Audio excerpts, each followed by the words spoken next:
Now recognizes Representative Keating. Thank you, Mr. Chairman. I will miss my seatmate, Jerry Conley. He loved sitting here, and we loved him. Secretary, in 1944, my uncle, James Arthur Keating, was serving in France, and as soldiers, his fellow soldiers were dying around him, he wrote a letter back in combat, back home, about the cost of human sacrifice and whether it was worthwhile to defend a piece of mud on the earth. Only a week after that letter, he answered that question while carrying lead in himself, as one of the people in his command was exposed and injured. He was wounded himself carrying lead and crawled out there, brought him back to safety, saved his life, and as he was going for another person, was machine gunned to death himself and killed in action. 400,000 other American families gave the same sacrifice, but the peace and prosperity that came forward in the world has never seen.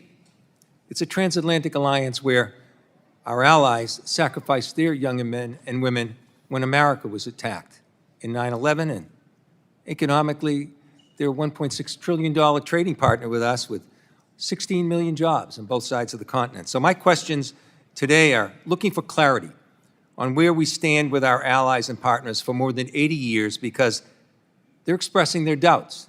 They're expressing their doubts publicly. They've expressed it to me privately.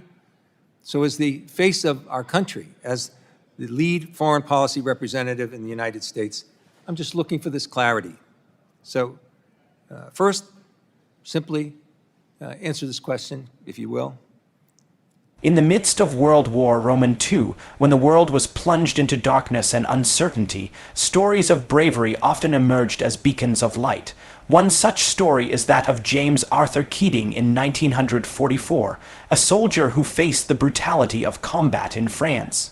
Surrounded by death, destruction, and unimaginable fear, he still found the strength to write home, questioning whether the immense cost of human life was worth defending what he described as nothing more than a piece of mud on the earth. His words reflected the internal struggle many soldiers carried, the weight of sacrifice, the doubt of purpose, and the constant awareness that each day could be their last. Yet only a week later, fate would test his conviction in the most profound way, and his actions would forever answer the very question he had posed. During combat, when one of the men under his command was exposed and injured, Keating, despite being wounded himself, dragged his own battered body into the line of fire to save that soldier. With bullets flying and the battlefield unforgiving, he carried his comrade back to safety, refusing to let injury or fear dictate his choice. That single act of courage saved a life, but it also revealed something deeper, the instinct to protect others even when one's own survival is in doubt. Is Russia the aggressor in this Ukraine war? Yeah, Russia invaded Ukraine. So they are the aggressor in this war, correct? They invaded them, yes. Well, thank you, sir, because it's important to get this clarity, because President Donald Trump said it was Ukraine that started this war, and our allies have the right to know this. Secondly, the person we're negotiating with, Vladimir Putin, is he a war criminal? Well, I think you can look at instances that have happened there and certainly characterize them as war crimes, but our intent is to end the war. Is he a war criminal? We can't end the war without talking to No, Mr. Putin. that's pretty simple. Is he a war criminal? Well, that's this man we're negotiating with, Vladimir Putin. Is he a war criminal? That's not tough. But why? I'm trying to answer your question by telling you that we're trying to end the war here. Go ahead. No, You're it's not a equivocating. simple answer. You are equivocating, sir. Just answer the question. I'm answering your question, and the answer is that war crimes have been committed, no doubt. And who's responsible for that? There will be time and place for that accountability. But right now, the job is to end the war. So you won't answer the question. If we don't end the war, people are going to get Reclaiming killed. my time, sir, let me go on. Because I don't understand this. Because you're sitting in front of us now as Secretary of State. It wasn't long ago that you were sitting as a senator with Secretary of State nominee Rex Tillerson at the time, in the exact same circumstances, only reversed, and you questioned him about Putin directing attacks against schools, markets, hospitals, playgrounds, and on top of this, in this instance, he's abducted 20,000 children, a clear war crime. So you were very clear then Vladimir Putin was a war criminal. Now you're unmaking him a war criminal, and you won't answer the question about the exact same circumstances. You're putting words in my mouth. I'm reclaiming my time, sir. You're putting words in my mouth. And you know what you said to Secretary That's not what I Tillerson said. at the end of his answer when he equivocated just as you are right now? I've not equivocated. You said, You just don't let me sure answer. sounds like it to me. Then I'll give you a second chance. Is Vladimir You never gave me a Putin first a war chance. criminal?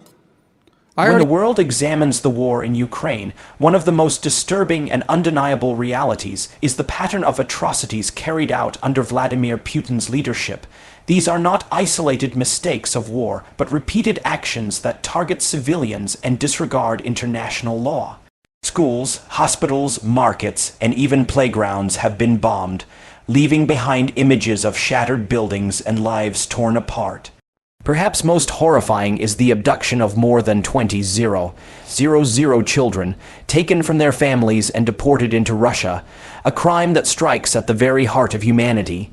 These are not simply tragedies of war, they are acts that meet the definition of war crimes, and the question that echoes across the world is whether Putin himself will ever be held accountable. The evidence is overwhelming. International monitors, human rights organizations, and journalists on the ground have documented patterns of deliberate strikes on civilian areas, violations of ceasefires, and widespread use of tactics meant to instill terror rather than achieve military necessity. These are not collateral damages in the fog of battle, but systematic choices to destroy the morale and survival of a people. The kidnapping of children, in particular, reveals a cruelty that goes beyond the battlefield. Families torn apart, identities stripped away, and futures stolen. All of these acts are not only immoral but illegal under international conventions.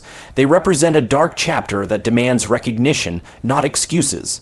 Yet, when the subject of Putin's accountability is raised, hesitation often enters the conversation. Leaders speak of war crimes being committed, but avoid directly naming Putin as a war criminal.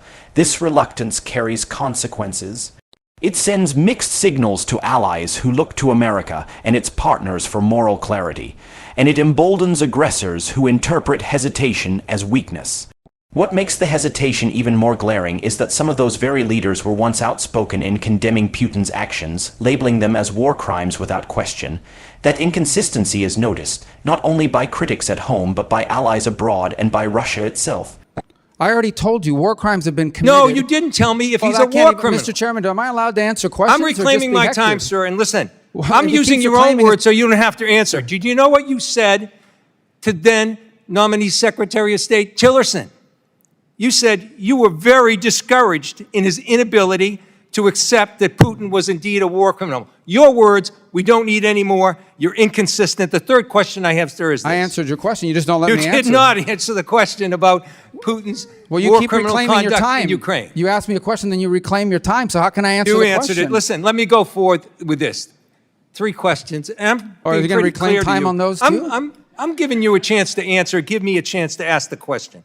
Here it is.